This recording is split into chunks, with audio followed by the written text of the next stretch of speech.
I told my 11-year-old son to hit the kid back. Micah came in off the bus with a split lip, one lens missing out of his glasses, and a tear down the side of his backpack. He didn't say anything. He set the bag by the door and stood there looking at the floor with his jaw going. I asked him what happened, and he came apart. There's a boy in his grade named Trent Hollis. It started in September with the usual garbage, knocking his tray, flicking his ear in the hallway. Then it got personal. Micah blinks a lot when he's nervous, always has, and Trent started calling him Twitch, and by October, the whole 6th grade was calling him Twitch. Then Trent spat in his water bottle in front of the lunch line. Then somebody filmed Micah crying in the locker room, and it went around on their phones for 2 days. That afternoon, Trent had taken his glasses off his face at recess, dropped them, and stepped on them while 3 other kids laughed. Micah told the counselor twice. He told the PE teacher, who said they needed to work it out between themselves. When his mom called the office in October, the assistant principal told her Micah was a sensitive kid who might be reading too much into normal boy stuff. His mother's advice has always been to be the bigger person and go to an adult. That's a fine thing to say. It had been 11 weeks. I sat down on the floor of the entryway, so I was under his eye level, and I told him exactly what I wanted him to do. The next time Trent Hollis puts his hands on you, you hit him one time, in the nose, as hard as you can. Then you stop. You don't chase him, you don't say anything, you don't hit him twice.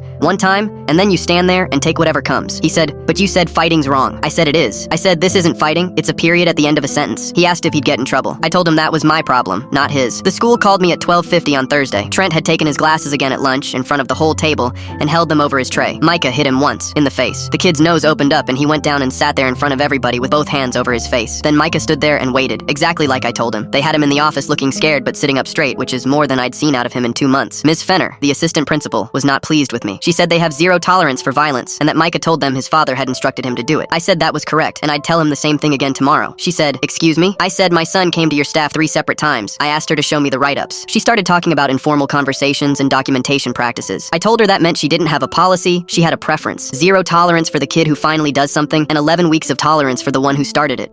She said, "We don't solve problems with violence." I said nobody here solved it any other way either, and I had a phone log to prove it.